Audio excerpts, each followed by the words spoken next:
Vocês viram que eu coloquei lá no YouTube as outras aulas? No YouTube. No Google Classroom. Eu coloquei lá o link. Coloquei lá o link. Então, vocês podem acessar o link das aulas anteriores, caso tenham vontade de assistir de novo. Já viu, né? Ok. Então, agora eu acho que a gente consegue. Bom, então, a ideia é falar sobre o coronavírus. Para isso, a gente precisa entender um pouquinho da nomenclatura, né? SARS-CoV-2. SARS-CoV-2, então, quem é? É o nome do vírus. Depois eu vou explicar um pouquinho da família e por que ele chama isso. SARS-CoV-2 é, então, o nome do vírus causador da doença COVID-19. Então, sempre que nós vamos falar, a gente tem que se dar conta sobre o que estamos falando. Estamos falando do vírus ou estamos falando da doença? No caso da nossa aula aqui, por exemplo, nós não vamos falar também, mas assim, o objetivo não é estudar a doença COVID-19. Nosso objetivo é estudar o vírus SARS-CoV-2, né? Então, o nome comum do vírus é coronavírus, o científico é SARS-CoV-2. O que significa SARS-CoV? Coronavírus da síndrome respiratória aguda grave em inglês, né? Por isso, SARS-CoV de coronavírus, e 2 por quê? Porque tem o SARS-CoV-1, ou só SARS-CoV, que é o causador do SARS, da SARS, né? Que é a doença que a gente teve lá em 2003, se não me engano. E o nome da doença, então, é coronavírus 2019. Doença causada pelo coronavírus 2019, não é porque é a versão 19ª, né? É porque aconteceu ou foi descoberta em 2019. Coronavirus Disease 2019. Ok? Entenderam como que funciona a nomenclatura? Que eu não estou enxergando vocês, pelo menos me digam sim, não, estou Sim, aqui. Tá bom. Eu estou aqui numa mesa também que qualquer coisa... Sim, prof. Eu acendo uma vela, se vocês não falarem. Tá bom. Então, esse coronavírus... Tive que Acendo rir. uma vela para vocês acharem, pelo amor de Deus. Não, e o bom é que eu estava respondendo e o microfone fechado. E eu disse, mas ninguém me ouve. Vocês escreverem lá, eu não me enxergo, porque eu estou com a tela toda com a apresentação. Então, tem que falar, tá? Se vocês quiserem perguntar alguma coisa, ou falar alguma coisa. Bom, então, o coronavírus SARS-CoV-2, ele pertence à família Coronaviridae, e tem duas subfamílias, que é a alfa-coronavírus e beta-coronavírus. A alfa-coronavírus, ela tem alguns vírus relacionados a doenças em animais, em gatos e cachorros. E o beta-coronavírus, então, tem algum... Vocês enxergam o apontador? Sim, prof. Tá. Então, o beta-coronavírus, ele tem vírus causador de resfriado comum, que é esse OC43 e HKU1, e que são resfriados que não são doenças graves, né? E tem o SARS-CoV, então síndrome respiratória aguda grave 1, causador da SARS em 2003, o MERS, que é também um outro vírus causador da síndrome respiratória da ME do Oriente Médio. Esse SARS, ele tem, a princípio, né, se sabe que ele tem uma origem de morcegos também, porque toda a família Coronaviridae, ela tem como hospedeiro principal os morcegos. Então, assim, todos os vírus, eles têm uma fonte, né, um reservatório, ou um grupo animal, enfim, onde essa espécie, ou essa família, no caso, se adapta melhor. No caso do coronavírus, como se fosse o reservatório dos coronavírus, são os morcegos. Então, o SARS-CoV acredita-se ter sido originário do morcego direto para humanos. O MERS seria uma evolução, então, em que esse vírus passou do morcego para o dromedário, do dromedário para o homem. mas não foi uma doença que, embora grave, não tenha se espalhado muito pelo mundo. E o SARS-CoV-2, então, agora que tem toda essa também discussão em relação à origem, mas também se acredita ter sido originário do morcego, que acabou evolutivamente pulando, né? Como a gente fala que é um salto evolutivo para um pangolim, que é uma espécie de tatu, e do pangolim para o humano. Como teria acontecido isso? Os pangolins, esse pangolim, ele é um animal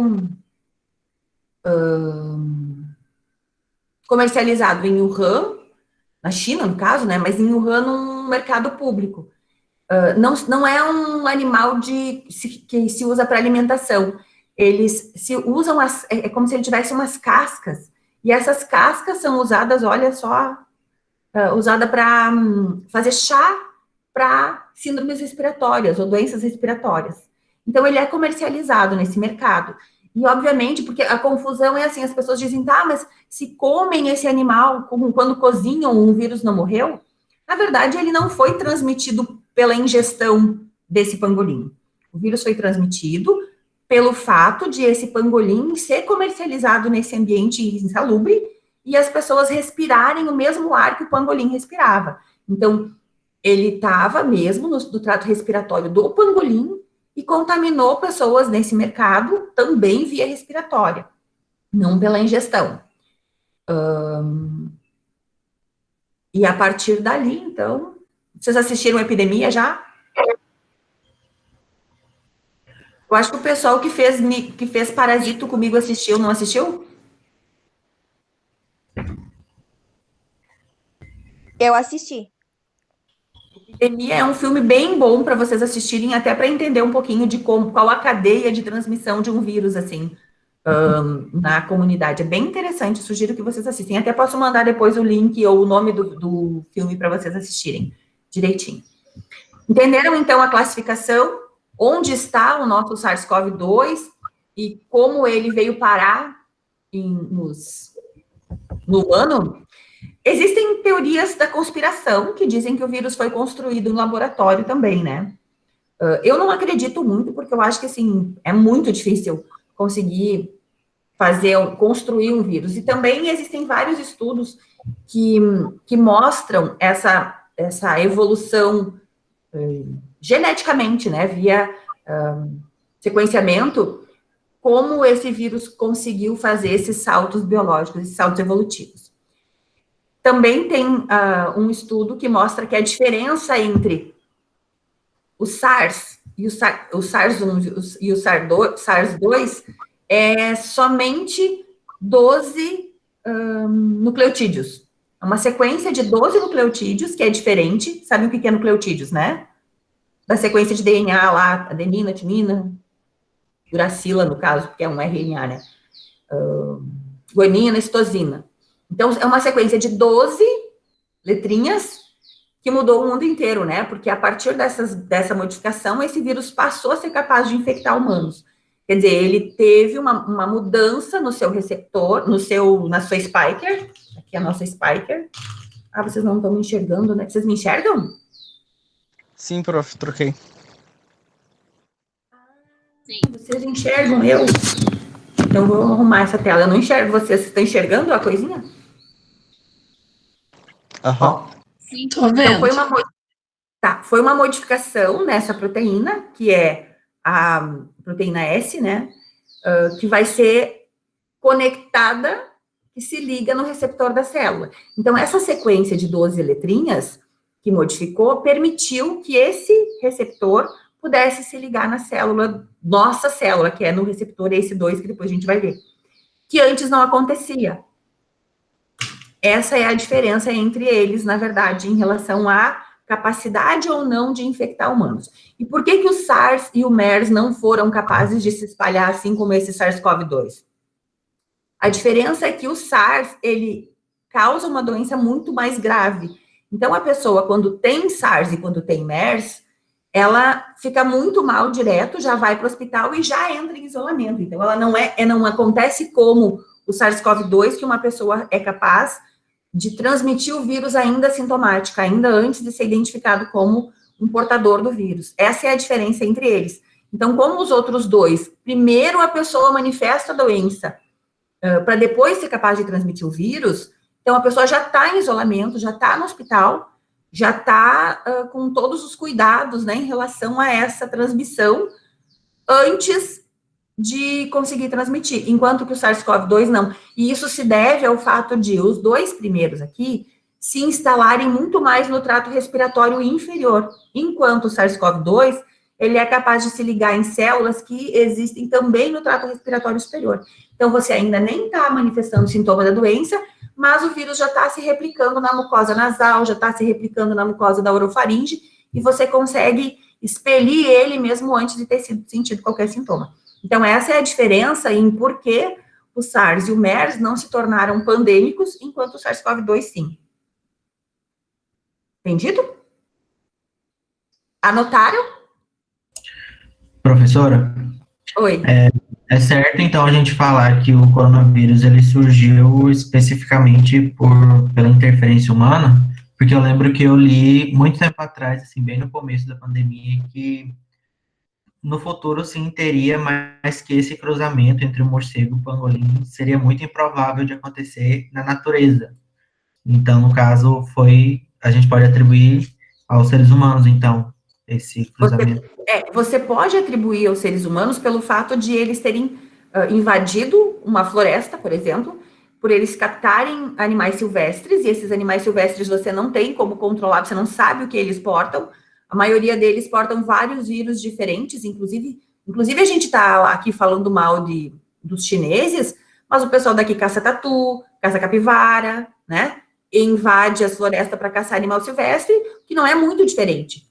Claro que aqui já trazem o bicho morto, mas se alguém for para lá e não se sabe quais são os vírus que esses animais têm, né? Quem coloniza, seja vírus, bactéria, enfim.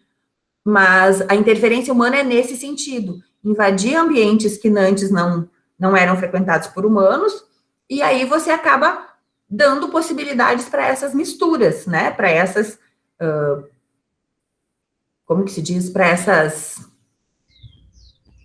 Enfim, você troca micro-organismos, né, com esses animais. E assim possibilita, sim, pela interferência humana, que alguns novos vírus surjam. Assim como tem também a teoria de que o vírus HIV tenha surgido a partir do macaco, né? Também, então, interferência humana em ambientes que não. Ou a própria dengue.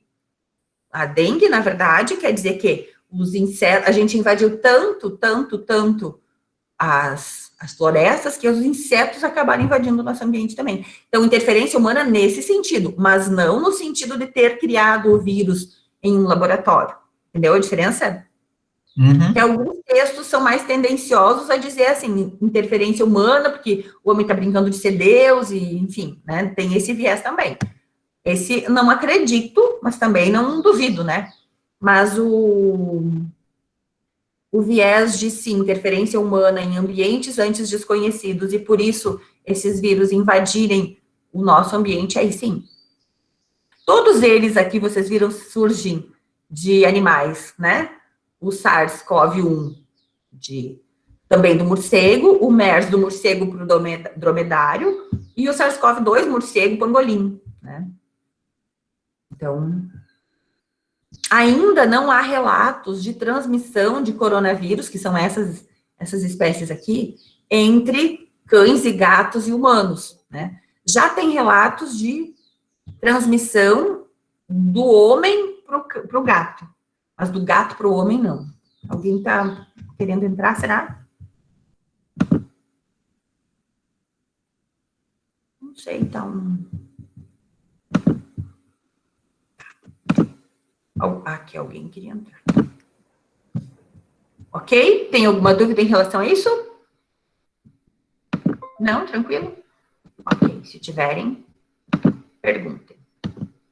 E esse é, então, o nosso coronavírus. Como que é a estrutura deles? É importante a gente entender, porque cada uma dessas proteínas, cada uma dessa estrutura tem uma importância também durante o processo infeccioso, tanto de invasão da célula, quanto de resposta imunológica depois do hospedeiro em relação a ele.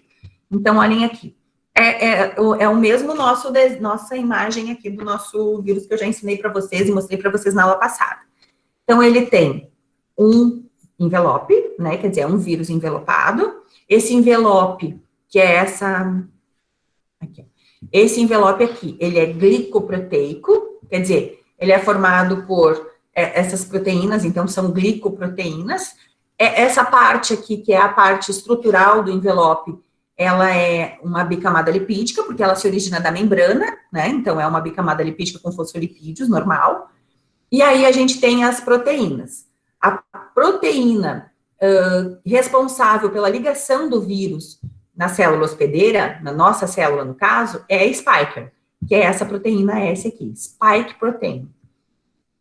Outras proteínas também são importantes. A proteína M, por exemplo, aqui a gente não sabe qual é, né? Mas a proteína M, por exemplo, ela é extremamente importante na montagem do vírus. Quando o vírus vai fazer aquela montagem dentro da célula, ele é essa proteína que ajuda o vírus a ir formando essa conformaçãozinha de redondinho, assim, e montando o envelope ficando redondinho. A proteína E, ela é uma proteína que ajuda, que não está aparecendo, na verdade, não está com essa figurinha, mas ela ajuda a estruturar o RNA, a segurar, a organizar o RNA dentro do vírus. Então, essas são as principais proteínas virais. Essas proteínas que eu estou mostrando para vocês agora, a gente diz que são proteínas estruturais, formam a estrutura do vírus. Mas, além das proteínas estruturais, existem outras proteínas que o vírus vai usar para replicação de RNA, para tradução de proteínas, para o funcionamento deles, como se fosse para o metabolismo o vírus não metaboliza nada, né? Mas é como se fosse para a montagem do vírus, então, que a gente diz que são proteínas não estruturais. Aqui é o tamanho do vírus, ele tem de 65 a 125 nanômetros de diâmetro, isso é muito pequeno, é mais ou menos como se a gente tivesse uma galinha no planeta Terra. A galinha seria o vírus e o planeta Terra a célula. É 1 milhão de vezes menor do que uma célula, um vírus. Então, ele é realmente muito pequeno. Aqui, de novo, de uma outra forma, mas a mesma imagem. Aqui é aquela proteína E que eu falei... A proteína E que eu falei para vocês, que ela ajuda na estruturação do RNA. A proteína M, que então vai organizar o envelope. E a spike. De novo, né? Várias imagens mostrando a mesma coisa, mas é para vocês não errarem, ó. Então, o envelope, ele vai ter as duas proteínas, E e M, e ainda a spike. Aqui tá escrito, tá? Mas eu vou mostrar figuras, depois vocês precisarem, vocês leem aqui.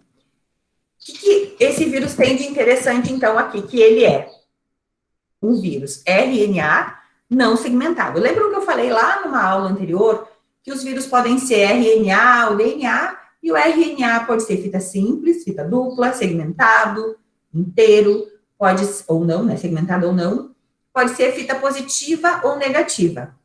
Lembram disso? No caso do coronavírus, ele é formado por um RNA positivo. O que significa isso? Significa que esse RNA, assim que invade a célula, ele consegue ser lido imediatamente pelos ribossomos. Ele não precisa passar por todo aquele processo de transcrição para depois tradução. Isso agiliza um pouco o processo de síntese de proteínas e, consequentemente, o processo de construção de novos vírus na célula. Então, um pouquinho mais ágil. E esse é o genoma do vírus. Então, isso aqui tudo, vocês enxergam que eu estou fazendo várias com as mãos, assim? Eu faço como se vocês estivessem enxergando o que eu estou mostrando. Pense só. Então, esse é o genoma do vírus. MERS-CoV, SARS-CoV e SARS-CoV-2. Aqui estão as diferenças entre eles, ó. Algumas diferenças, mas não são grandes diferenças. O vírus que nós estamos falando é esse aqui, né? SARS-CoV-2. Então, essas partes aqui, ORF1, ORF2, são as porções do RNA que são traduzidas primeiro. São proteínas não estruturais, quer dizer, são aquelas proteínas... Então, peraí, deixa eu voltar um pouquinho, porque eu acho que eu fiz um negócio aí que vocês não vão entender o que eu tô falando. Quando o vírus invade a célula, imediatamente esse RNA é traduzido, certo? Então, assim, o vírus entrou... Lembram das fases de replicação? O vírus se liga, faz adsorção, penetração, desnudamento, e aí expõe o RNA. Nesse caso, os ribossomos enxergam esse RNA, entendem que eu posso ler esse RNA direto, porque ele tem algumas características que talvez o pessoal da biologia consiga entender. Ele tem um cap na extremidade 5' e ele tem uma cauda poliar que mantém a estabilidade dessa molécula, então os ribossomos conseguem dar tempo dos ribossomos lerem esse RNA e traduzirem em proteínas. As primeiras, então, porções desse RNA que são traduzidas são as porções que fabricam ou que sintetizam proteínas não estruturais, que são aquelas responsáveis pela replicação desse RNA, pela estruturação dessas proteínas, que são essas duas porções aqui. Depois, então, essa porção que é a proteína S, proteína M, é que vão ser produzidas depois, na sequência. O que esse genoma tem de interessante? Vamos voltar aqui para nós ir olhando, ó. Essa parte aqui que eu quero que vocês olhem, tá? Aqui está descrevendo que o genoma é RNA positivo, estrutura 5' 3' cauda poliar, que é aquilo que eu falei, é usado para traduzir diretamente as proteínas, então aqui estão aquelas duas que eu falei, um A e um B, que são as primeiras que são produzidas, e codificam proteínas não estruturais, que é esse complexo replicação-transcrição, que vão ser colocados nas vesículas das membranas depois, essas proteínas. Posteriormente, um conjunto aninhado de RNA subgenômicos é sintetizado por esse mesmo replicação-transcrição, RTC, de uma maneira de transcrição contínua. Tá. Aí, o que eu queria mostrar para vocês é o seguinte, esse genoma, ele é o genoma dos coronavírus, ele é um dos genomas maiores conhecidos dos vírus até agora. Quer dizer, é o maior. Porque a maioria dos vírus tem RNA, tem genomas menores, tipo de 10 a 20 mil K, ou 20 mil pares de base. Esse genoma do coronavírus, ele tem 30 mil pares de bases aproximadamente. Ele é um genoma muito grande. E o RNA é uma molécula muito instável. Sabem disso, né? Estão me ouvindo? Continuo falando. Alguém diga oi. Sim, prof. Estou vendo. Estou aqui. Então, o fato do RNA ser muito instável complica para o vírus ter um genoma muito grande, né? Porque ele não consegue copiar. Na hora da tradução ou da transcrição, o sistema, esse RTC, que é a replicação-transcrição, são as enzimas de transcrição, não conseguem copiar esse genoma muito grande. Então, acreditava-se que esse vírus, os coronavírus, por terem esse genoma muito grande, teriam muita mutação. Esse genoma muito grande, muito instável. Então, ele teria muita mutação. Mas descobriram que ele tem uma coisa que os vírus não têm, que é um sistema de correção de erros. Então, a cada 10⁴ nucleotídeos que são acrescentados, 10⁴ dá 10 mil, né? A cada 10 mil nucleotídeos que são acrescentados durante a cópia e construção do RNA novo, um erro acontece. Conseguem entender o que é isso? Mutação? Um erro quer dizer, a RNA polimerase, que é a enzima que faz essa cópia, está lá copiando. Lembram lá da biologia celular, molecular. O RNA está sendo copiado, então, tá a enzima lá. Onde tem um A, ele coloca um U, porque é um RNA, né? Onde tem um C, ele coloca um G. Onde tem um G, ele coloca um C. Onde tem um... Esqueci o que faltou aqui. Um U, coloca um T. Vai fazendo essa construção. Quando ele fez isso umas 10 mil vezes, alguma coisa acontece e ele tem um erro. Aí, nesse caminho, tem um erro. Então, tem uma mutação.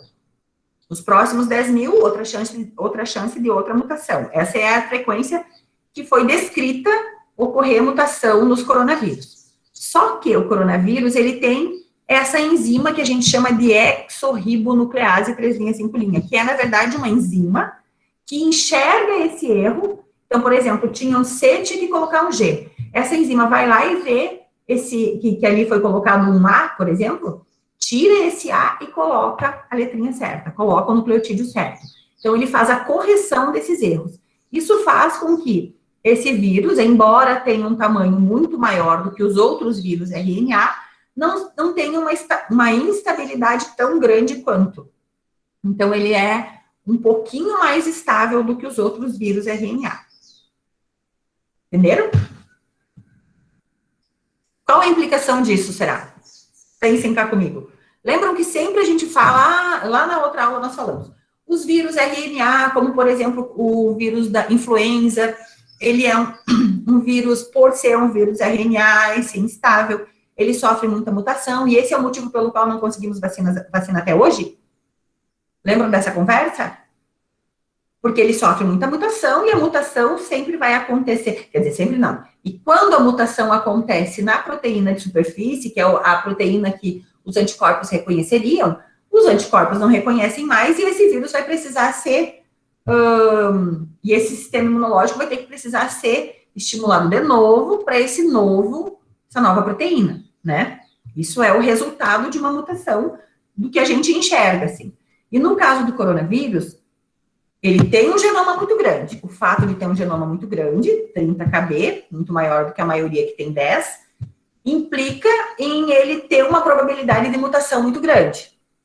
Só que ele tem uma vantagem em relação aos outros vírus, que é o fato de ele ter esse sistema de correção. Então, embora exista documentado o fato de ter a cada 10 na 4 ou a cada 10.000 nucleotídeos um erro, ao mesmo tempo que isso é um problema, existe ou ele possui uma enzima que faz a correção desse erro. Então, isso significa que ele é um vírus com capacidade de mutação moderada.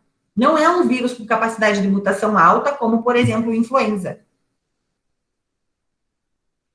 Isso é uma vantagem, né? Tanto para a produção de vacinas, quanto para o nosso sistema imunológico. Quer dizer, pelo menos não vai estar toda hora mutando a proteína que se liga nas nossas células, porque o vírus tem essa capacidade de correção. Tranquilo? Então, aqui, nesse genoma que eu mostrei para vocês aqui, existem, tem 30.000 pares de bases, 30.000 vezes repetido. A, U, C, G, A, U, C, G, G, U, C, A, U, C, G. E quando isso vai ser transcrito para fabricar novos RNAs, essa cópia, ela precisa ser fiel, né?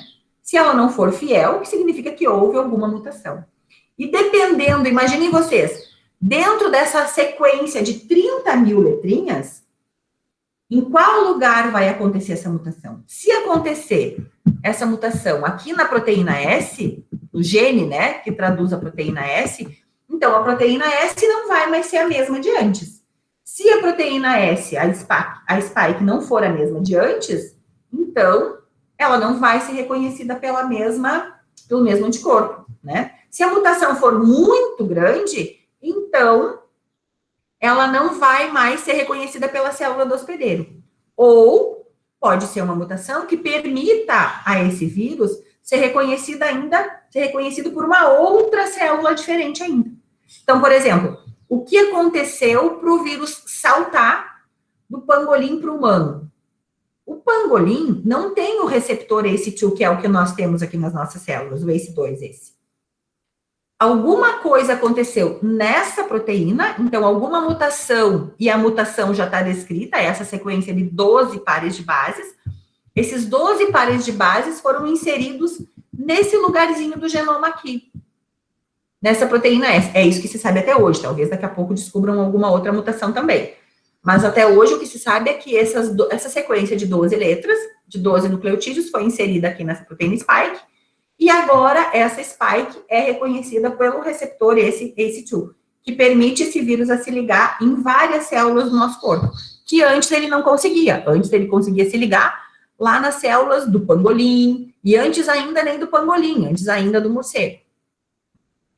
Agora, se essas mutações foram acontecendo gradativamente, ou foi de uma hora para outra, não deve ter sido, né? Mas pode ter, às vezes acontece, o vírus da gripe que faz muito isso, um vírus da gripe diferente do outro, eles trocam informações, eles se embolam todo na hora de reconstruir o vírus, pedaço de um vai no pedaço de outro, e essas recombinações constroem um vírus novo. Isso é muito comum, vírus suíno, vírus aviário, são essas coisas que acontecem.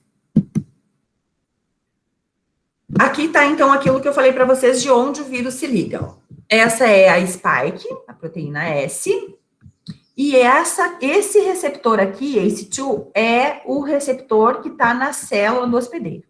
É uma enzima conversora de angiotensina.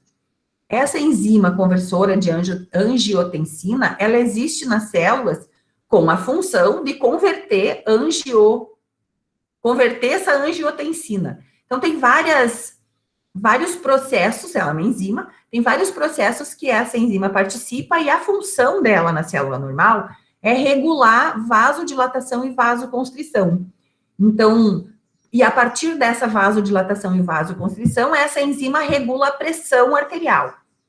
Essa é a função dela ali na célula. Então, ela não foi colocada ali com o intuito de um dia, quem sabe, receber o SARS-CoV-2, né? Não foi. Ela foi colocada ali com o intuito de fazer essa conversão de angiotensina em outros produtos que fazem vasodilatação e vasoconstrição. Então, são abundantes nas células do trato respiratório e nas células alveolares. Então, nos alvéolos, depois eu acho que eu tenho uma imagem disso, nos alvéolos também a gente tem lá pneumócitos tipo 1 e pneumócitos tipo 2. Nos pneumócitos, principalmente no tipo 2, esse tipo 2 também é rico nesse receptor. Por isso que é muito comum uma quantidade de vírus muito grande lá no pulmão, e aí lesão pulmonar é mais comum também. Mas olhem aqui, também existe esse receptor em outras células. Rim, no endotélio, né, nos vasos sanguíneos, no coração, em várias células do coração, tem também nos neurônios, células nervosas também já foi descrito, tem várias, agora foi descrito também em alguns leucócitos a presença desse ACE2. Então, onde tiver ACE2 nas nossas células, significa que o vírus é capaz de entrar naquela célula. Por isso que acaba sendo uma confusão tão grande que ele causa no nosso corpo. Olhem esse vídeo, que legal. From the previous video, we learned that SARS-CoV-2, the virus responsible for COVID, seeks out a specific surface protein or microarray to access. Vou desligar aqui, que daí eu vou falando para vocês o que está acontecendo. Senão a gente escuta.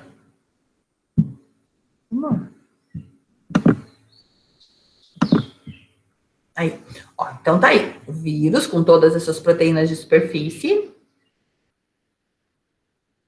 e a ACE2, enzima conversora de angiotensina 2, que tem aí pulmão, trato gastrointestinal, rim, vasos sanguíneos, trato respiratório e causa disfunções respiratórias,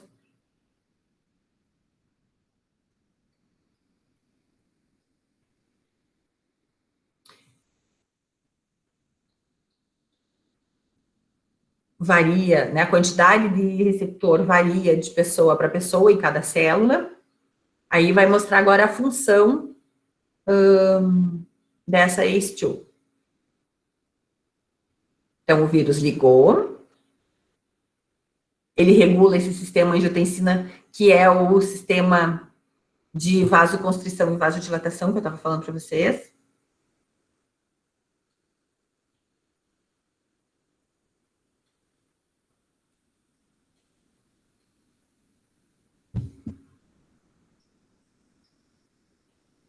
Eu quero que vocês enxerguem vírus, não a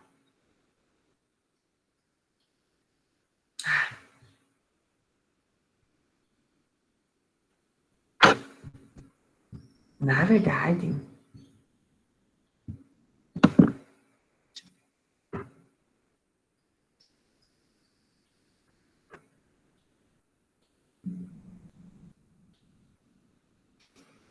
não, isso daqui acho que não vamos falar. Aqui, na verdade, ele mostra toda a fisiopatologia do COVID a partir dessa conversão, a partir dele ser capaz de inativar essa ACE2.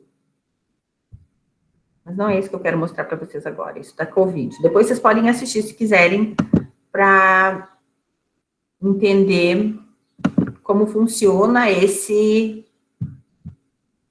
essa conversão, tá? Não é isso que eu quero mostrar para vocês agora. Depois tem outras imagens que mostram alguma coisa parecida. Então, aqui mostra também quais são essas células, né?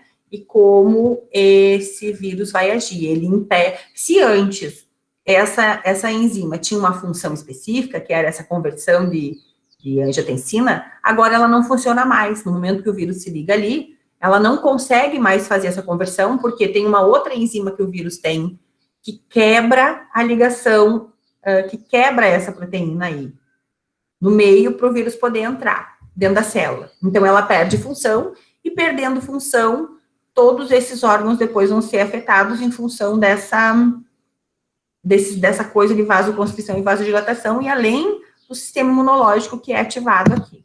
Um dos maiores problemas da COVID é o que eles chamam de burst inflamatório, que é, na verdade, uma resposta inflamatória excessiva que acaba gerando a falência, né, ou vários órgãos deixam de funcionar direito.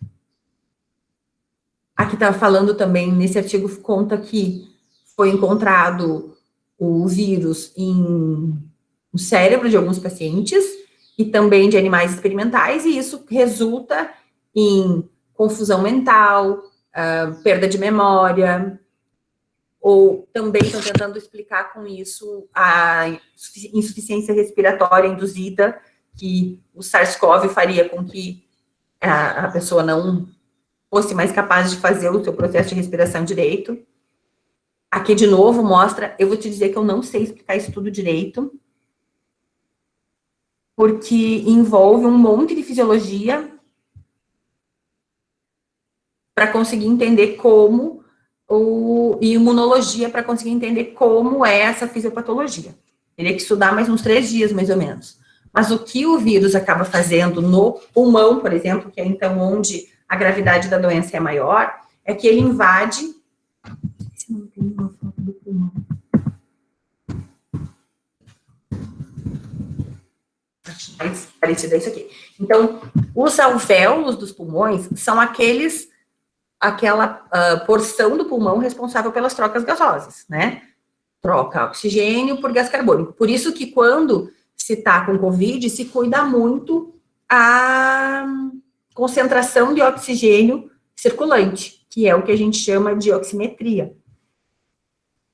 Precisa ter uma quantidade de oxigênio em torno de 98% para que todas as células recebam esse oxigênio. Então, olha aqui o que acontece aqui. Esse aqui é o alvéolo. Quando o alvéolo tem vários tipos de células, que são os pneumócitos tipo 1 e os pneumócitos tipo 2. Esses pneumócitos tipo 2, eles são responsáveis por produzir, a função deles é produzir uma substância adstringente que impede o alvéolo de colabar. Então, ele mantém o alvéolo naquele formato onde o oxigênio e o gás carbônico possam, de fato, entrar ali dentro. Senão, ele colaba e não tem como o oxigênio ser transportado ali. Então, essa é a função desses pneumócitos tipo 2, produzir essa substância adstringente que mantém o alvéolo com esse formato. Quando o vírus invade esses pneumócitos tipo 2, que são ricos nesses ACE2, ele acaba perdendo essa capacidade de produzir essa substância, né, essa substância adstringente, e além disso, ele também, em função do sistema imunológico tentando combater o vírus, fica com um monte de proteína ali dentro, né, várias células do sistema imunológico, e isso faz com que água do resto do restante do líquido intersticial, ou mesmo do sistema linfático, migrem para dentro desse alvéolo, ou para dentro desse alvéolo. Isso resulta, no final, de um entumecimento desse alvéolo, com muita água, né? E essa água é que vai gerar a perda de função do pulmão, porque aí não acontece mais a troca gasosa normalmente. Então, o oxigênio não é mais capaz de invadir esse alvéolo, porque ele está cheio de água, né? E se ele não entra no alvéolo, ele também não passa para a corrente sanguínea, e aí vários sintomas podem aparecer. Além disso, esses pneumócitos produzem várias interleucinas, interferons e proteases, e aqui esses eros, que são os radicais livres, e isso tudo faz com que a resposta inflamatória seja exacerbada. Vasodilatação, aumento da permeabilidade, então, muita água entra para dentro desses pneumócitos. E aí, quando a gente faz um exame, por exemplo, uma tomografia, o que se enxerga, por isso que é o resultado que quando as pessoas falam que é um diagnóstico, um diagnóstico clínico, quando fazem a tomografia e enxergam o que se chama de vidro fosco, que na verdade é uma mancha clara no pulmão, que é o lugar onde no pulmão está infectado e está com uma quantidade de líquido muito grande reservada ali. Um processo inflamatório também. Estão me ouvindo ou já dormiram?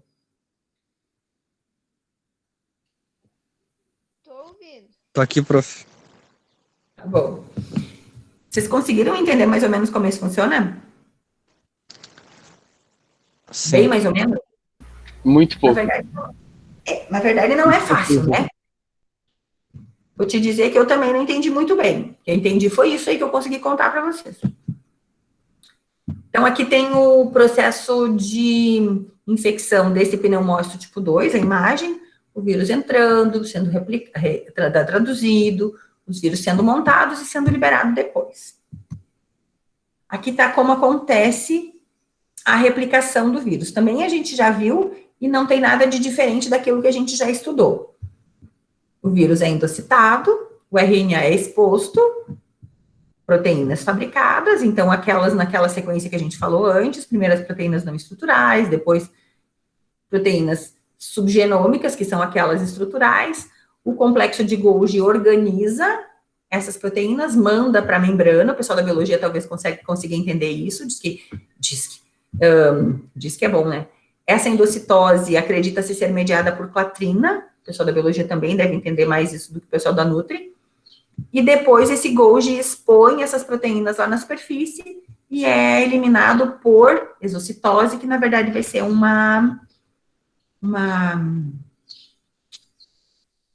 Ó, tá vendo? Eu tive Covid e a minha memória eu acho que foi afetada também. Eu brinco que tive vidro fosco no cérebro. Como é o nome disso aqui? Brotamento. As etapas, então, estão aqui.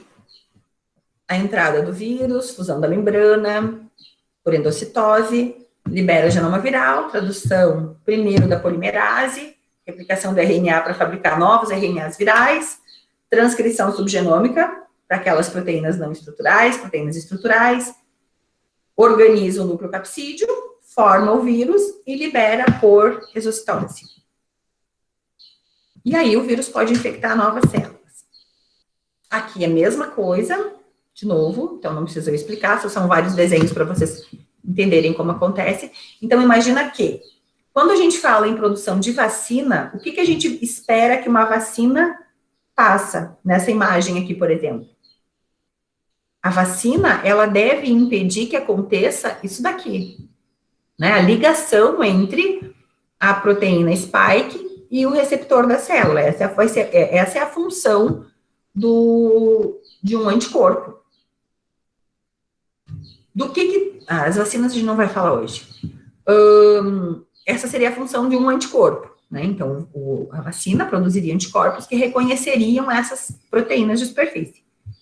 Se fôssemos falar em alguma droga, algum medicamento, essa droga teria que ser capaz de parar alguma dessas fases, ou invadir, ou impedir o desnudamento, ou impedir a fusão da membrana, ou impedir a transcrição, ou a tradução, ou a formação, montagem do vírus lá. Em algum momento, ela teria que agir, mas dentro desse processo. Então, por isso é tão importante conhecer todo o processo de replicação do vírus, quais etapas, quais proteínas envolvidas, para ver se descobre alguma proteína aí no meio disso tudo que nós não temos, porque o problema de tomar um medicamento contra o vírus, por exemplo, de conseguir um antiviral, qual é? É que todo o processo de replicação, ele acontece usando a estrutura celular, né? Então, para conseguir uma droga que impeça a ação da maquinaria celular sobre o vírus, é muito complicado, porque ela tem que agir sobre o vírus, mas não pode interferir com o metabolismo celular, né? Só tem que interferir com o metabolismo da célula pro vírus, não para a célula, porque se parar a síntese de proteína da célula, não vai adiantar nada, né? Pode parar a síntese de proteína de qualquer célula, e aí teria um efeito adverso muito grande. Então, é importante reconhecer todas essas etapas, e ainda isso não está conhecido, né? Aqui está escrito a mesma coisa que eu já falei para vocês. Então, o receptor do vírus é muito específico, né? Muito específico, só que, embora ele seja muito específico, esse receptor, ele existe em muitas células diferentes. Mas o coronavírus, até agora, só invade células que tenham ACE2. Além dessa ACE2, tem que ter essa outra enzima aqui, que é uma serinoprotease. Essa serinoprotease, ela vai quebrar essa conexão entre esses dois, nessa fase aqui. Ela vai quebrar a conexão entre essas duas proteínas para que a membrana do vírus, o envelope do vírus, seja capaz de se ligar na membrana da célula e aí liberar o RNA lá dentro. Então, já não é mais uma só, né? São duas proteínas. E esse negócio aqui tem várias discussões em relação a se é ou não é importante a ação dessa enzima, porque aí isso pode ser usada, essa enzima também, como alvo, né? Seja de vacina ou de alguma droga. Tá. Dúvidas sobre a estrutura e a replicação do coronavírus? Alguma?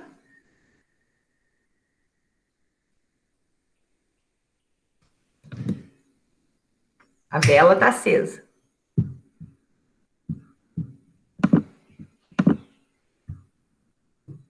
José, me conta. Oi. Oi. Entendeu? Mais ou menos, Prof. Mais para menos do que para mais. Tá muito confuso na minha cabeça ainda. Muito confuso? Vamos tentar entender, então. É que eu não tive uma base muito boa de biologia no ensino médio.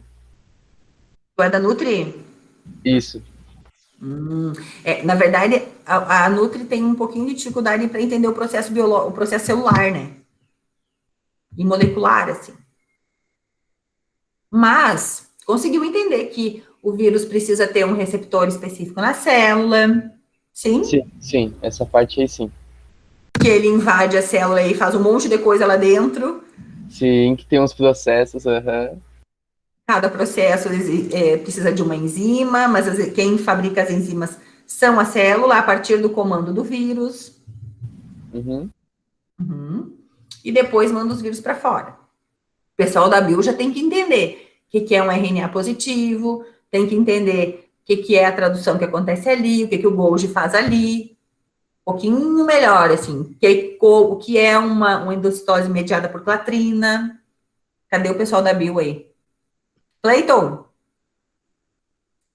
Tu é da bio ou da Nutri? Sou da biologia, prof. E aí, conseguiu entender o que é isso? Um pouco melhor, mas digamos que nem para mais e nem para menos, bem mais ou menos. Ai, que barbaridade. Tamo junto, Cleiton. Tá, então a gente vai ter que resolver isso. Como que nós vamos fazer para vocês entenderem para mais do que para menos? O que precisamos? Eu tenho que revisar o ensino médio, gente. Não, mas eu tô aqui, pode me usar nesse Prof, momento. prof, tu tá Fala, com teu Eduardo. quadrinho aí, tu tá com teu quadro aí atrás? Tu Tô. podia fazer um mapa mental com as principais ideias, assim, só pra gente contextualizar também, seria uma Podemos boa... fazer. Ah, isso ia ajudar bastante. Organizar as ideias aqui.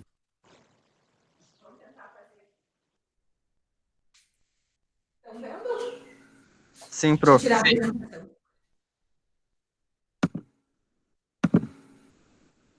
Também não faz diferença, né? Você sem apresentação, eu acho que a tela fica maior só. Prof, eu acho que o teu plano de fundo aí tá meio com blur. Tá ruim de enxergar lá. Ele tá meio É borradinho. verdade, ele tá enfeitado.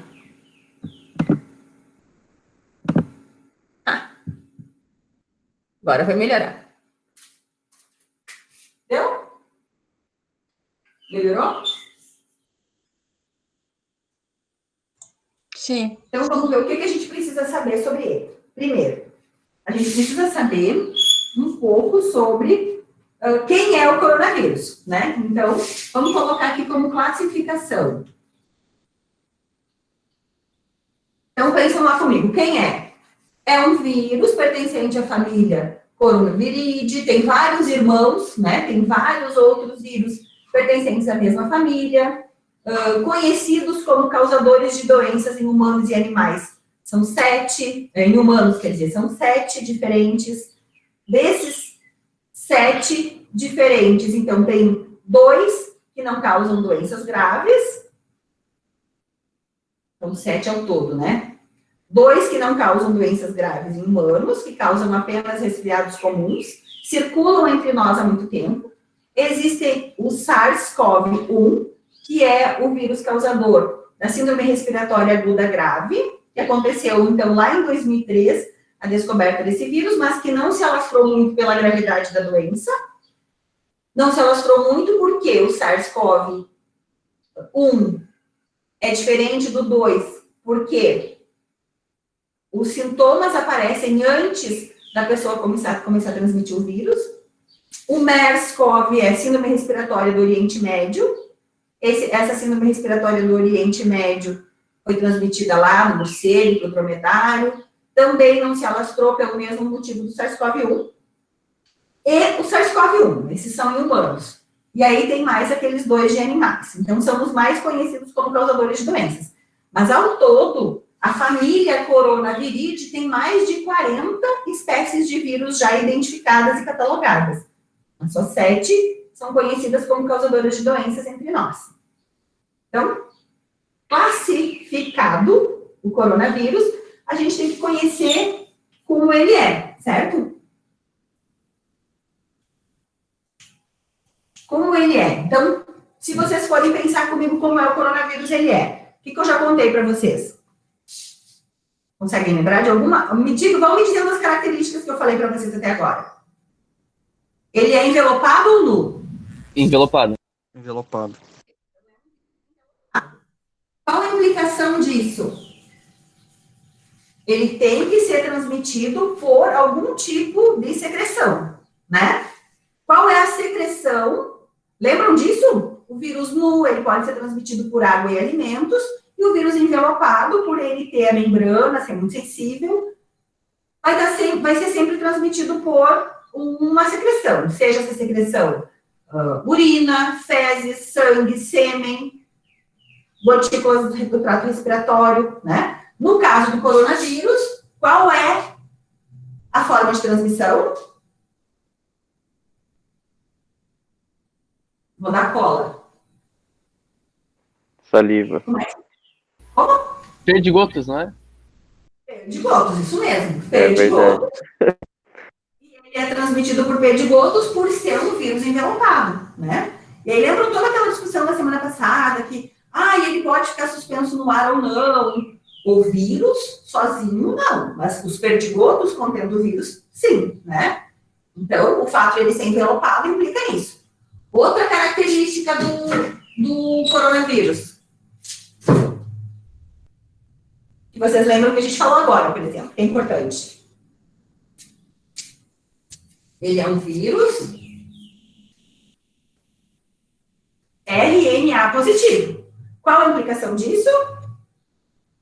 O fato de ele ser RNA positivo. O fato de ele não ser capaz de se inserir no genoma do hospedeiro, lembram? Do HIV, do herpes? Que a pessoa teve uma vez... A pessoa teve uma vez coronavírus, não vai necessariamente passar a vida inteira com coronavírus, porque ele é um vírus RNA. Ele nem é um retrovírus e nem é um vírus DNA. Então, ele não vai ficar dentro do corpo, não vai ficar dentro do genoma, mas tem aquela discussão que, inclusive, vocês trouxeram na semana passada, sobre ele ser capaz de ficar armazenado no tecido adiposo, né?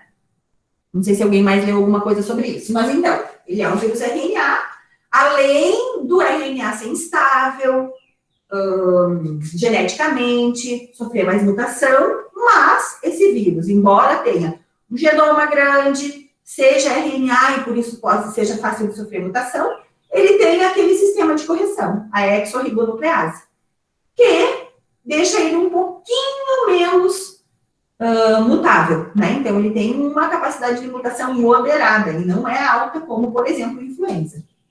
São duas características importantes. O que mais que a gente pode pensar em como é o vírus? A gente pode pensar que ele tem aquela estrutura com proteínas de superfície, que tem uma aqui que é bem importante, que é a proteína S, que essa proteína S vai ser usada por ele para invadir a célula, né? Qual a importância da gente saber quem é essa proteína aí? A importância é que essa proteína vai definir qual tipo celular esse vírus infecta, que no caso, vocês já viram ali que são vários no nosso corpo que tem aquele receptor.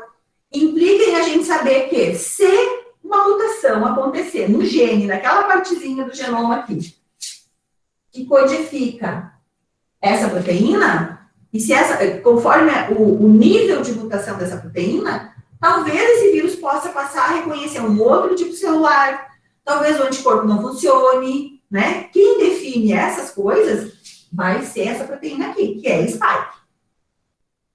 Essa proteína spike também é responsável por o vírus ter passado do morcego para o pangolim, do pangolim para o humano. Sofreu mutação, foi modificando a estrutura, até que o desenho dessa spike fosse exatamente encaixável no receptor ACE2 aquele. Mutou para encaixar no ACE2? Não. Mutou e, coincidentemente, encaixou no ACE2. Podia ter mutado para encaixar em qualquer outro lugar. Lembra que a gente já falou que esse encaixe é chave fechadora, especificamente. Se ela encaixa nesse ACE2, nunca vai encaixar no ACE1, por exemplo. Não vai ter. Sempre nesse aqui. Até que sofra uma próxima mutação. Ok? Sim. Tá. Agora vamos falar um pouquinho sobre a replicação, então. Como ele se replica? O que tem de especial na replicação? A gente já viu na semana passada como acontece a replicação viral, né? Então, o processo de replicação viral, ele não muda muito entre todos os vírus. Todas aquelas fases que a gente estudou na semana passada, absorção, penetração, desnudamento, exposição do material viral, síntese de macromoléculas, proteínas e material genético, empacotamento e liberação, né? Isso vai acontecer igual. A diferença é como acontece cada uma dessas etapas.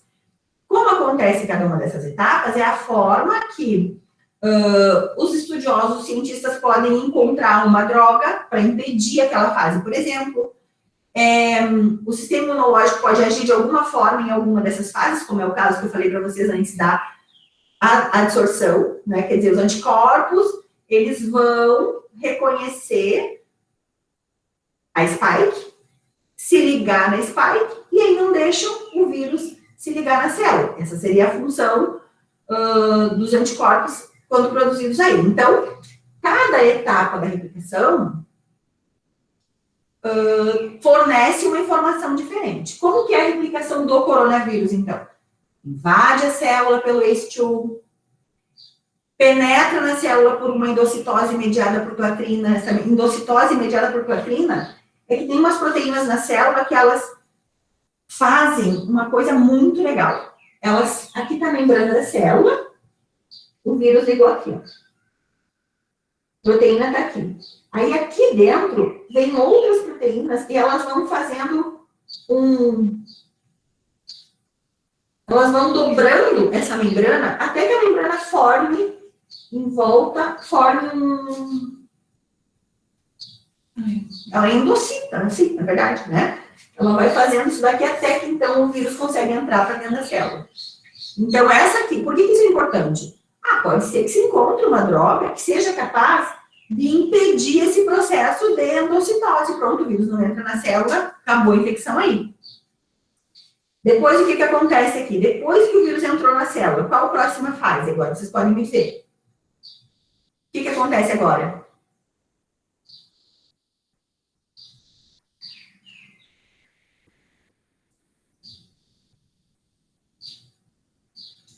Ó a vela. O que acontece depois que o vírus entra na célula?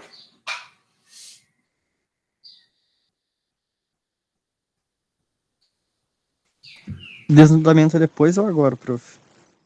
Aí, agora, exatamente.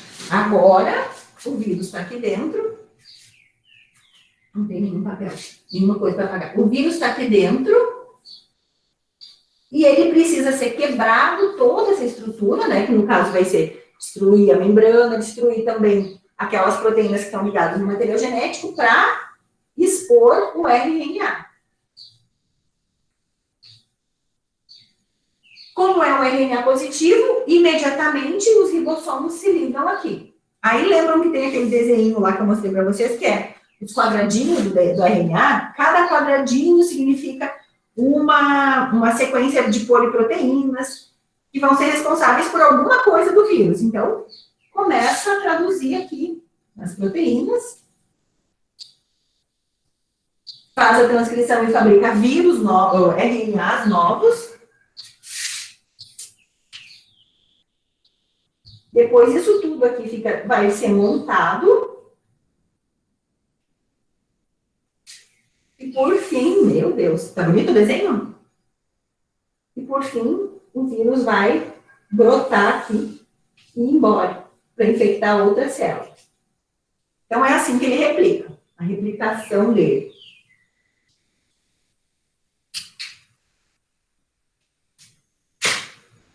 Ok?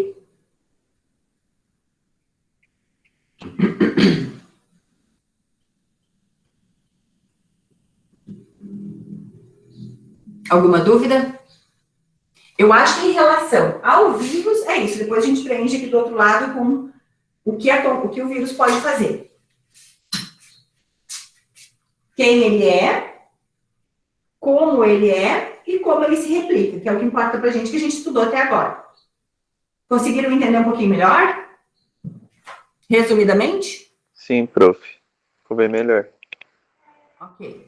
Então, ali nos slides, na verdade, tem os detalhes de cada processo, né? Os detalhes de como é o genoma, tem os detalhes de como acontece o ciclo de replicação e o que ele faz, a fisiopatologia dele, que é bem complicada, na verdade. Vamos ver se a gente consegue entender um pouquinho, mas não sei se não é mais fácil a gente ler alguma coisa depois.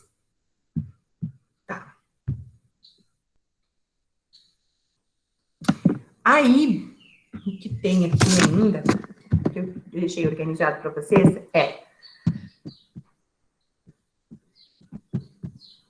Ai, cadê?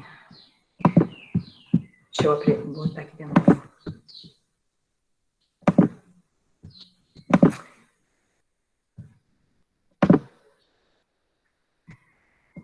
Bom, aí eu coloquei algumas coisas assim para a gente ir discutindo e ver o que vocês já leram, tá? Que aí agora a gente vai falar um pouquinho sobre tem uma coisa que eu quero falar para vocês que eu acho que eu não falei. Tem aqui.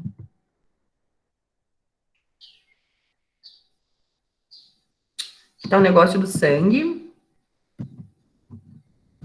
Eu queria falar para vocês uma coisa que se fala muito na mídia, quando se traz alguma notícia de coronavírus, que é sobre o R0. Já ouviram falar disso? Não?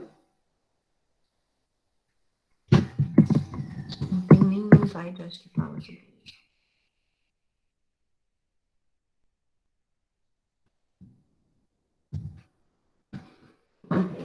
Bom,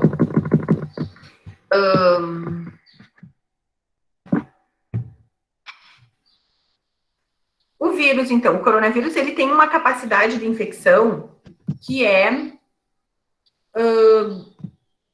o número de pessoas que se infectam a partir de uma pessoa só, né? Essa capacidade de infecção a gente chama de R0, que é, na verdade, o número de reprodutibilidade, por isso R, 0. Esse R0, então, do coronavírus, ele tem mudado muito ao longo do tempo a partir de como as pessoas se movimentam, né? Mas, inicialmente, o R0 do coronavírus é em torno de 2,5. O que isso significa? Significa que uma pessoa é capaz de infectar outras 2 pessoas e meia. Esse número, esse termo R0 e esse número de pessoas capazes de ser infectadas a partir de uma pessoa contaminada tem sido calculado e é a partir disso que se faz todas essas prospecções de até o final do ano vai ter tantas pessoas infectadas. Aí claro que tem um monte de fórmula junto para saber qual o movimento das pessoas na cidade, né? Tem outras variáveis que são avaliadas também, mas se leva em conta esse R0. Por exemplo, o R0 do sarampo é 15. Isso significa que uma pessoa com sarampo, que também é uma doença de transmissão respiratória, é capaz de infectar outras 15 pessoas. O R0, por exemplo, do influenza, que é então o H1N1, né, que a gente conhece mais, mas influenza tem vários, é de 1.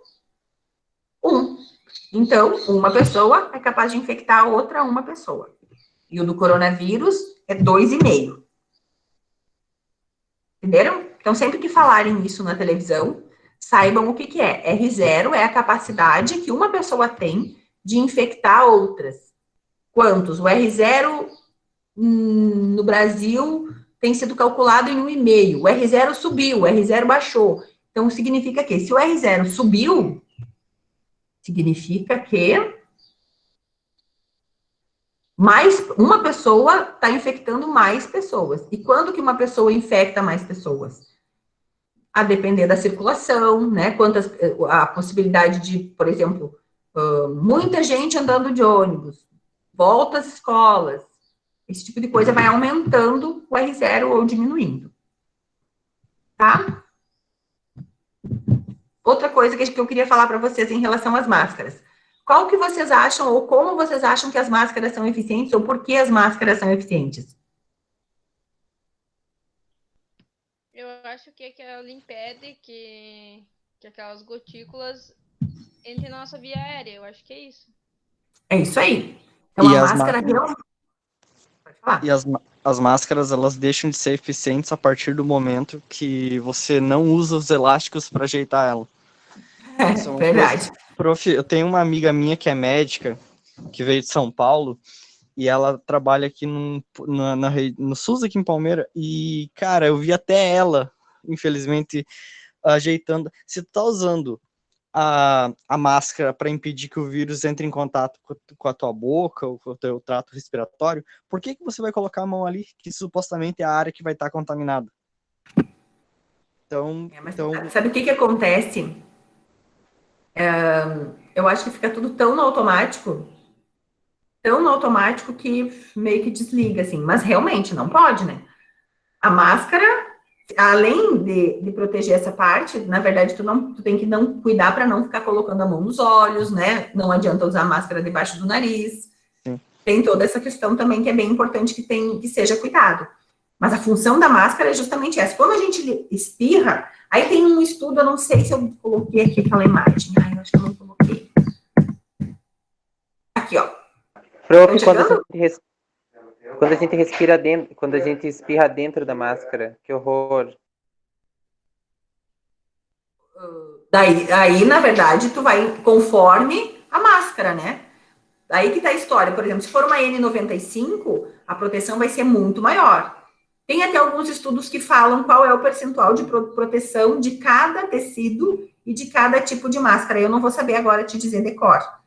Mas existem estudos que mostram qual é esse percentual de proteção. E a N95 é a mais segura, né? Então, quando vai entrar em contato com um suspeito, ou mesmo, por exemplo, no nosso laboratório, a gente usa a N95.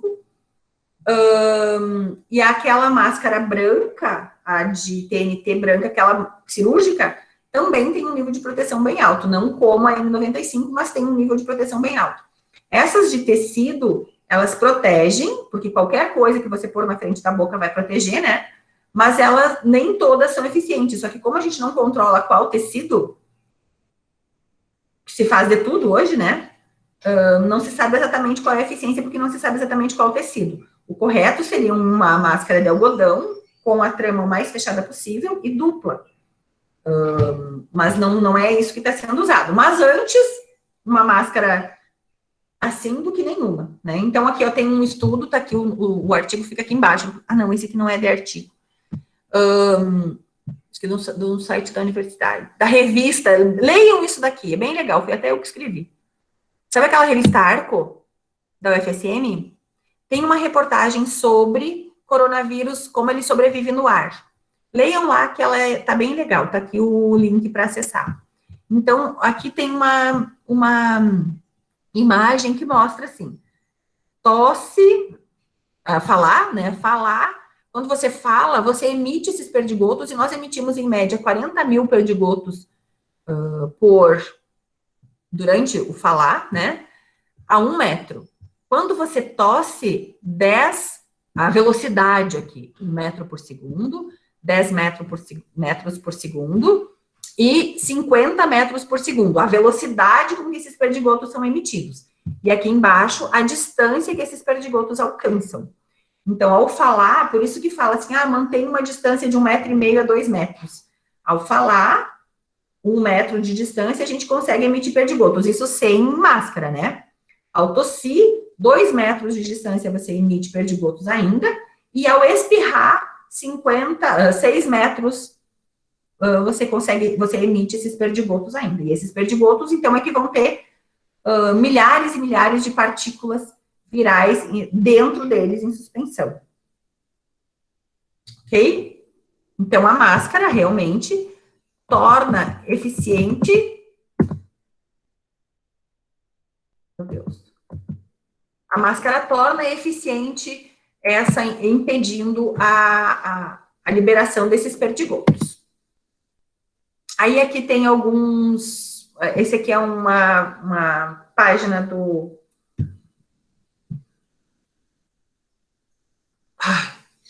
CDC, que eles tinham as recomendações de cada país sobre o uso de máscaras. A gente ainda não tinha nenhuma recomendação quando eu copiei isso daqui, coloquei aqui. Então, assim, a maioria dos casos, muitos casos de Covid eram em profissionais de saúde, mas agora essa perspectiva mudou, né? O número de pessoas infectadas na comunidade aumentou muito em relação a logo lá no início. Aqui tem uma imagem falando um pouco, a ideia que eu trouxe aqui é para a gente falar sobre superfície. Como vocês acham que funciona essa questão dos vírus na superfície? Vocês acham que toda vez que vocês chegam do mercado, por exemplo, tem que lavar todos os potinhos, lavar tudo? O que vocês acham? Não sei, mas eu faço.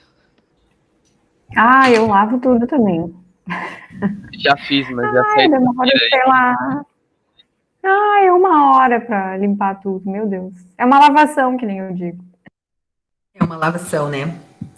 Pois é, então assim, o que acontece?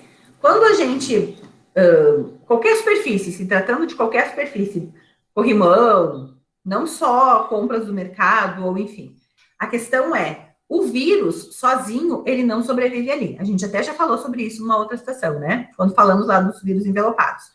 O vírus sozinho, ele não sobrevive ali, mas os perdigotos, né, as gotículas de saliva podem ficar no ambiente nas superfícies por mais tempo. E aí, dentro do perdigoto, vai estar o vírus também. Então, limpar ou não limpar as compras, por exemplo, que dá uma trabalheira, né? Terrível. Obviamente, se você limpar, a chance de você ter contato com o vírus é muito menor, né? Então, depende do seu tempo aí, se você está disposto ou não a passar 2 horas cada vez que chega do mercado limpando. Mas, sacola, por exemplo, as frutas, aproveita já e lava tudo mesmo, se não for pelo coronavírus, pelo menos você não vai pegar uma verminose, né? Então, eu acho também que é interessante sempre manter todas as superfícies, maçanetas, principalmente em locais onde tem uma grande circulação de pessoas. Em casa, talvez não precise você ficar tão enlouquecida limpando maçaneta, né? A não ser, obviamente, que exista nessa casa alguém positivo, né? Quando tem alguém, por exemplo, isolamento, uma pessoa está positiva, foi o que aconteceu aqui em casa, por exemplo. Eu positiva, minha filha e meu marido não eram positivos. Então, qual o procedimento? Primeiro que eu não saía do quarto, mas se precisasse sair do quarto por algum motivo, era máscara, N95, e borrifador de álcool do lado, né? Onde tocar, limpa com álcool. Porque no meu caso, eu estava positiva. Então, com certeza, por mais que eu tivesse de máscara ao sair do ambiente onde eu estava confinada, eu, antes de sair, eu tinha tocado no meu rosto, né? Porque enquanto eu estava no quarto, eu não estava usando máscara. Então, eu estava positivo. Por isso, a higienização de tudo onde eu tocava era importante. Inclusive, a louça lavada com água quente. O resíduo, isso é uma coisa bem importante que a gente não se dá conta, mas o resíduo de banheiro, o resíduo de, por exemplo, se a pessoa tem coriza, o resíduo do nariz, né? O resíduo dessa pessoa também precisa ser isolado, precisa ser identificado, para que o pessoal que recolhe o lixo não se contamine também. Outra coisa também em relação a essa questão de higienização ambiental é, por exemplo, usar o banheiro. Se a pessoa tiver condição, possibilidade de não usar o mesmo banheiro que os outros, né, da casa, também é interessante. Tem um artigo que foi feito num hospital americano, e eles avaliaram dentro do hospital qual o local que tinha uma carga viral mais alta. Então, eles avaliaram a UTI, eles avaliaram alguns quartos de isolamento, avaliaram vários ambientes do hospital. E adivinha em qual dos ambientes encontraram a carga viral mais alta? Nos vestiários e banheiros dos trabalhadores de saúde, não dos pacientes. Por quê? Porque nesses locais os trabalhadores vinham dos quartos de isolamento dos pacientes com suas roupas. Então, assim, no tirar a roupa, a própria pessoa, né, respiração, sei lá da onde, mas o local onde eles encontraram a carga viral mais alta foi nos banheiros. Então, assim, banheiro público é um ambiente com uma propensão bastante alta também de infecção, né? Também tem um outro trabalho que fizeram isso nos ônibus, para ver a carga viral do ônibus, do ar no ônibus, e também nas superfícies do ônibus. Imagina qual é a carga viral. Só que aí tem aquela história que eu já comentei com vocês também. Quando se avalia a carga viral ambiental, uma falha dos trabalhos, uma falha relatada, inclusive, pelos cientistas mesmos do seu próprio trabalho, é que a carga viral, ela detecta apenas a presença do RNA viral. Mas não se sabe se esse vírus, ele está infectivo ou não. Estar infectivo significa ele estar íntegro, ele ter todas as suas proteínas de superfície ali. Porque só o RNA não é capaz de infectar, né? A presença de um RNA numa superfície não quer dizer nada. O que quer dizer é se esse vírus, além do RNA, tinha toda a estrutura viral ali. Mas para isso, olha, prestem atenção nisso, que é uma coisa bem importante. Para saber se o vírus é infectivo ou não, o que será que o cientista precisa fazer? Como será que eu consigo saber se o vírus, vivo não, né? Mas se ele tem capacidade de se reproduzir ainda a partir de tirada ali? Por exemplo, estou aqui tomando minha água, estou positiva, Como eu vou saber se daqui a pouco alguém tomar um vírus, que o vírus que está aqui, ele está ou não está infectivo? O que eu preciso fazer para isso?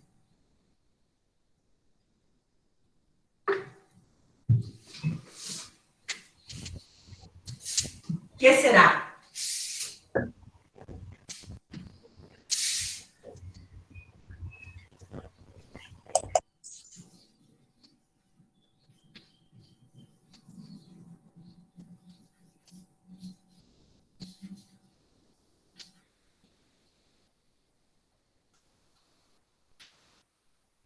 Então, assim, ó, sempre, não é só o coronavírus, tá? Todos os vírus. Todos os vírus, para a gente saber se esse vírus está ou não ativo, a gente precisa fazer um cultivo celular. Então, existem algumas linhagens celulares que são comercializadas, são comerciais, tipo células HeLa, Rep2, células que são células extraídas de alguém doou, por exemplo, normalmente são células cancerígenas que se replicam em laboratório, e aí a pessoa, no caso o cientista, precisa pegar esse vírus, infectar essas células que vão estar dentro de uma placa no laboratório, e aí sim, dentro dessa célula o vírus se replica. Aí você vai dizer, esse vírus estava ativo, ou esse vírus não estava ativo. Esse protocolo de cultivo celular, ou os protocolos para cultivo celular, no caso, usando para vírus, né? Eles são protocolos que exigem um nível de biossegurança no laboratório muito maior do que o nível de biossegurança que nós temos aqui. Por quê? Porque uma coisa é você pegar um vírus de um material ali, de uma amostra, e já direto ir quebrar esse vírus, destruir o vírus, que é o que a gente faz no nosso laboratório. Uma outra coisa é você cultivar e replicar esse vírus, e ainda tem milhares e milhares, e cada vez muito mais milhares dele ali.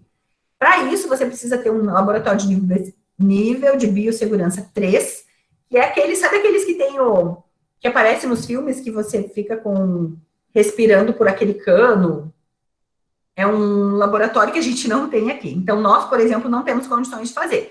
São poucos laboratórios que têm essa estrutura de nível de biossegurança 3, para saber, então, se o vírus está ou não infectivo.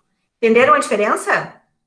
Então, aquele estudo, por exemplo, tem um estudo super famoso que fala quantas horas o vírus sobrevive em um determinado, no alumínio, na madeira, no vidro, não sei onde. Foi logo lá no início da pandemia.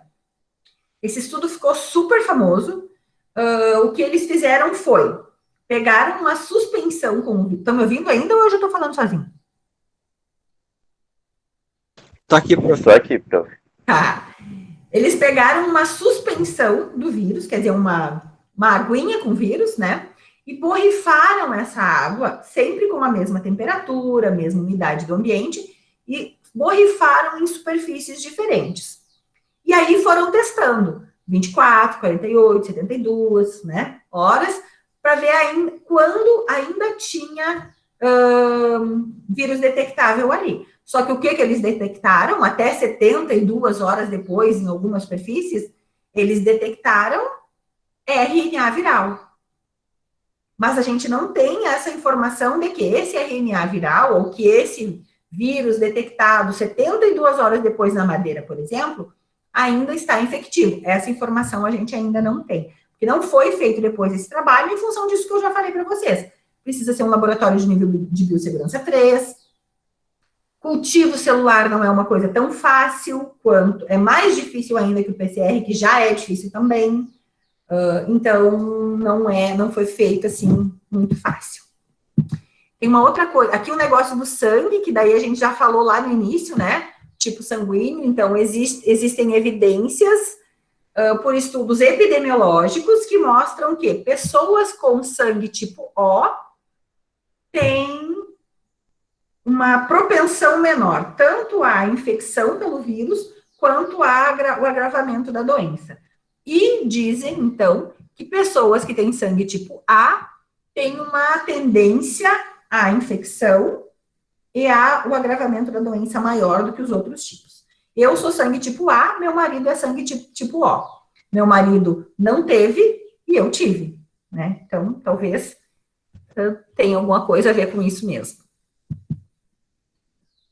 Aqui tem também para a gente ver que quando a gente vai no médico, por exemplo, e o médico diz assim, você está com um resfriado, né? Quando se fala em resfriado do trato respiratório superior, nós estamos falando da possibilidade de infecção por todos esses vírus aqui. Todos esses vírus causam resfriado. Então, irritação na garganta, febre, tosse, todos esses sintomas que a gente entende como sendo resfriado podem ser causados por qualquer um desses vírus aqui. Agora, síndrome respiratória, temos 3, que é o influenza, que causa o que nós chamamos de gripe, que é diferente dos resfriados, o SARS-CoV-1 lá de trás, que também causa síndrome respiratória aguda grave, e o SARS-CoV-2, síndrome respiratória aguda grave. Dá um exemplo para vocês. Vem aqui para o laboratório de epidemiologia, isso como se faz, tá? Quais os vírus se estudam, quer dizer. Vem aqui para o laboratório uma pessoa com síndrome respiratória aguda grave. Então, síndrome respiratória aguda grave inclui todos aqueles sintomas de falta de ar, né? Enfim. Vem aqui para o laboratório, a gente faz o teste, dá negativo. Se der negativo para SARS-CoV, lá no início da pandemia, esse teste era enviado para Porto Alegre, para o LACEN, que é o Laboratório Central do Estado, e lá eles testavam para influenza. Por quê? Se a pessoa está com síndrome respiratória aguda grave e não é por SARS-CoV, então é por influenza. E aí, assim, se faz também um estudo epidemiológico, né? Então, se vocês forem lá no site do Ministério da Saúde, vocês vão ter um relatório do número de pacientes que teve influenza ano passado, do número de pessoas que teve cada um dessas viroses, né, respiratórias. Então, só que o que acontece? A maioria desses vírus aqui, eles se restringem ao trato respiratório superior. Então, a pessoa vai ter sintomas mais leves de resfriado, né? E o que acontece também, que às vezes a pessoa tem pneumonia e se inicia por um resfriado comum, é que durante o processo de replicação viral desses vírus de resfriado comum,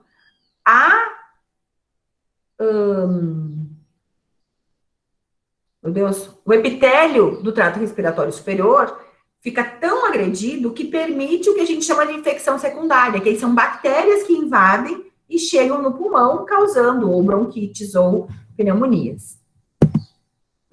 Aí, isso aqui é outra coisa que eu também queria falar para vocês, que tem a ver com o que nós estávamos falando antes de resposta imunológica.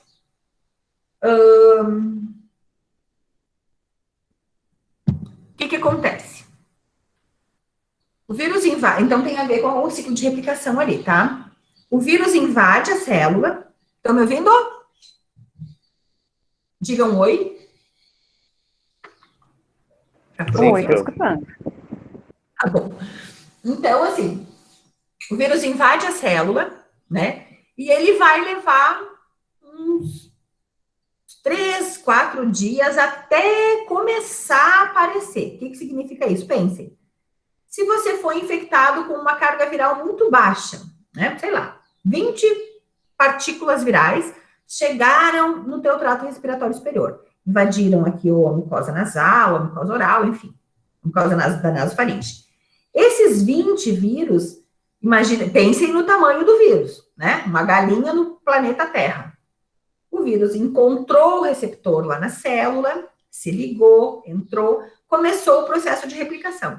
Ao invés de um vírus, aí você tinha 20 mil partículas virais, que foram enviadas para outras células, né?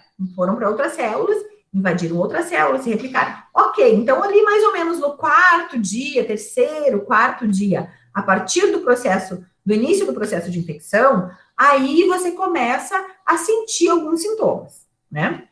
Então, que seria essa primeira fase aqui, ó. Nessa primeira fase de replicação viral, olhem aqui. a gente começa, aqui diz dia 0, que seria o dia do início dos sintomas. Então, aqui a gente já tem uma carga viral um pouco mais alta, e essa carga viral vai aumentando, até que a gente consegue diminuir a carga viral. Quando que a gente consegue diminuir a quantidade de vírus? Quando a resposta imunológica, que são essas outras linhas aqui, começam a funcionar. Então, numa doença leve, moderada aqui, a gente vai ter a resposta inata, que é a resposta celular, a resposta produção de células T, produção de citocinas, né? Isso tudo começa a aparecer aqui. Depois, muito mais lentamente, começa a aparecer também os linfócitos B, começam a produzir anticorpos, e aí você vai ter a produção desses anticorpos até que o indivíduo consiga se recuperar. Quando a carga viral baixa, teoricamente, pelo menos vírus não vai mais ter ali, né? Só que o que fica depois é a doença. Então, aqui a gente está falando em sintomas, ó. Fase pré-sintomática, quer dizer, não tem sintoma nenhum, só replicação viral. Aí depois começa a fase sintomática. Então, na fase sintomática, a gente tem uma resposta imunológica exacerbada, e essa resposta imunológica vai se organizando, então a gente tem a recuperação. Essa fase sintomática, ela pode ser leve, moderada ou severa, né? A leve é só aquela coriza, dor de garganta, pronto. A moderada, você já tem agressão no pulmão, você já tem, por exemplo, sintomas como febre, você já tem cansaço. E a severa é quando começa, então, você ter diminuição da capacidade respiratória, né? Falta de ar, e aí você acaba precisando de intubação, por exemplo, né? Há um mês você já deve estar com o processo todo recuperado. Nessa primeira fase aqui, a gente tem a agressão do vírus às células. A partir da agressão do vírus, quando o vírus agride a célula, então essas células, tanto do trato respiratório quanto aquelas, lembram que eu falei que lá no pulmão a gente tem 2 tipos celulares, que são os pneumócitos tipo 1 e tipo 2. Então, tem aqui, agride as células do trato respiratório superior, e quando, ou se esse vírus, se não dá conta do vírus, e ele consegue ir agredindo, chegar lá nos alvéolos e agredir também esses pneumócitos, então você tem uma resposta inflamatória pulmonar bastante intensa.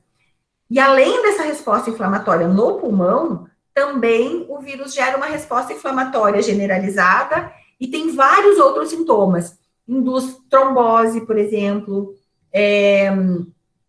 como ele age também a nível de cérebro, induz resposta inflamatória cerebral, e aí isso pode resultar depois em confusão mental, em várias implicações a nível de cérebro também. E aqui, como que funciona a questão dos anticorpos, então, ó, dos testes que a gente estava falando antes. Então, nos primeiros dias, tem esse negócio aqui. Nos primeiros dias, até o 7º dia, que na verdade, então, até o 10º dia, na teoria, a gente consegue fazer o teste RT-PCR e detectar RNA viral. Por quê? Porque o RT-PCR, ele é feito a partir da coleta de células da mucosa nasal. Então, enquanto o vírus está na mucosa nasal, a gente consegue detectar a presença dele aqui no teste do RT-PCR. Então, se uma pessoa fizer o teste nesse período, a chance de detectar o vírus é maior. Quando começa a se delongar demais aqui, a chance é menor. Quanto mais sintoma tem a pessoa, mais longo é o período que o vírus está no corpo dela, que o vírus permanece nas células do trato respiratório superior ou mesmo nas células do pulmão. Quanto menos sintomas tem a pessoa, provavelmente o que se entende é que tem uma carga viral mais baixa e demora, e isso significa que não vai detectar no PCR por muito tempo, né? Então, isso também varia. Conforme os sintomas, a pessoa vai ter uma carga viral maior ou menor, e esse prazo para detecção do RNA viral também vai ser maior ou menor. Começa a baixar a carga viral quando começa a a ser produzida uma resposta imunológica. Não que seja somente uma resposta imunológica por anticorpos que o nosso corpo produz. Nosso corpo, assim que o vírus entra, invade, a gente tem uma chuva de citocinas e um monte de células envolvidas com esse processo de recuperação.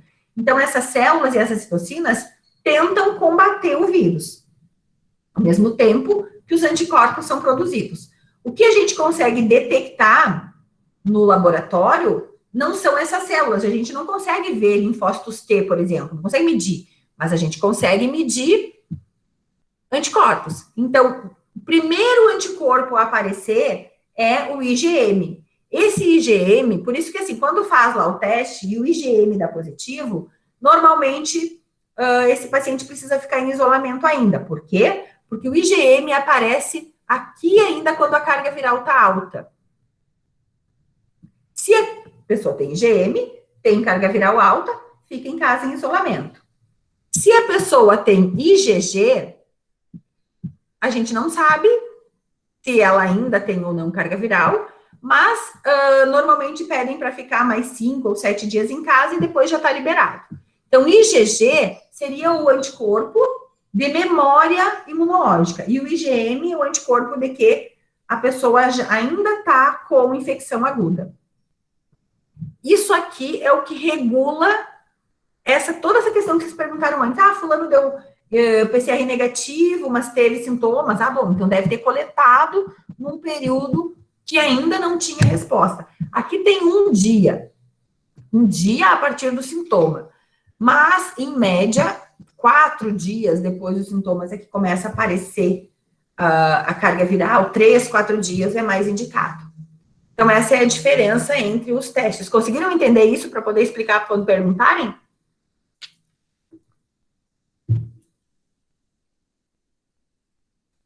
Oi? Sim, prof. Sim, prof.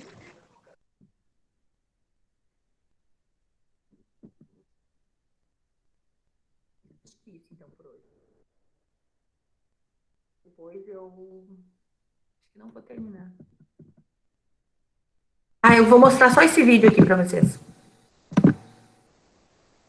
Que é bem legal. Acho que esse aqui é o...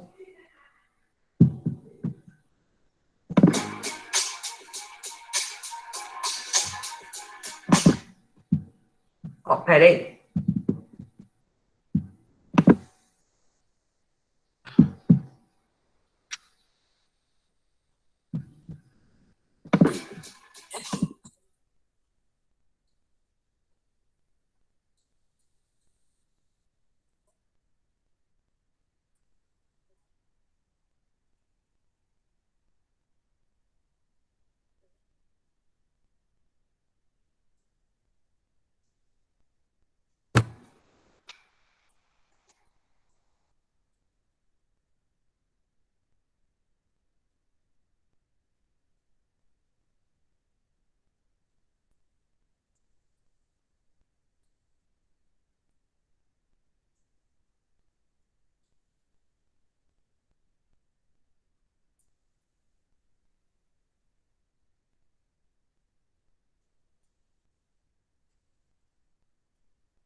Ele não precisa, porque ele é um RNA positivo.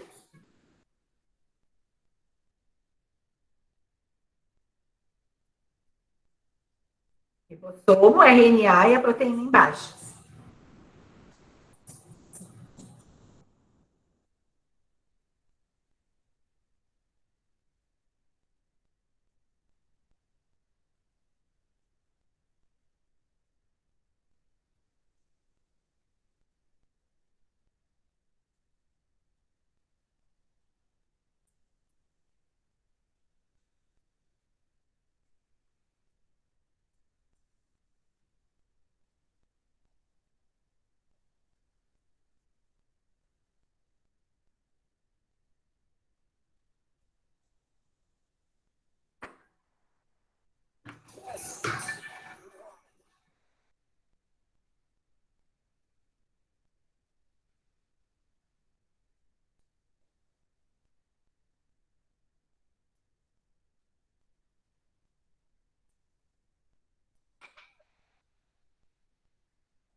A gente chama de vacina atenuada.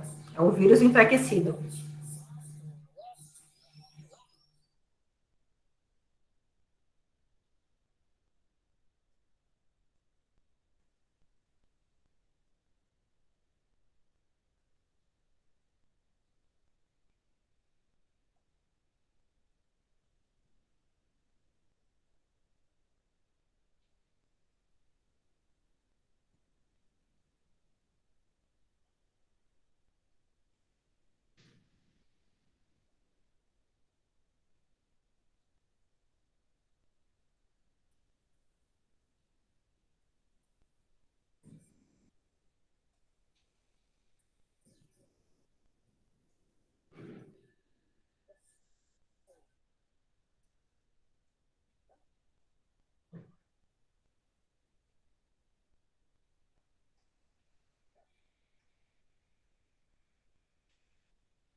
Depois vocês podem olhar de novo esse vídeo, eu achei ele muito bom.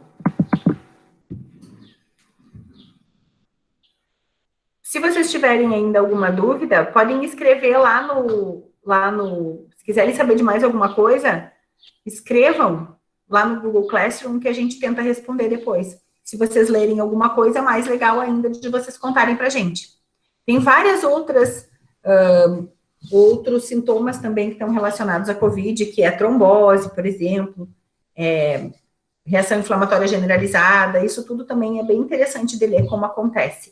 Se vocês tiverem vontade de ler depois,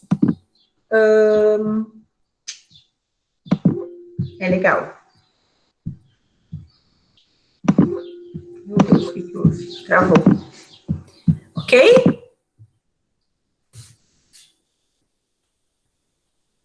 Tranquilo, então, por hoje? Ok. Uhum. Então, tá bom. Então, a semana que vem nos encontramos de novo, nesse mesmo horário.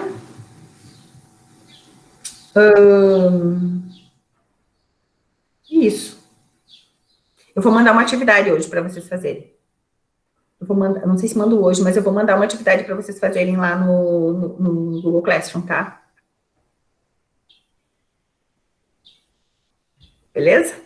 Uhum. Então tá bom. Então, foi um prazer ter estado com vocês nessa manhã nublada. Até semana que vem. Bom. Boa semana, então. Beijo. Boa semana para vocês também. Boa semana, pessoal.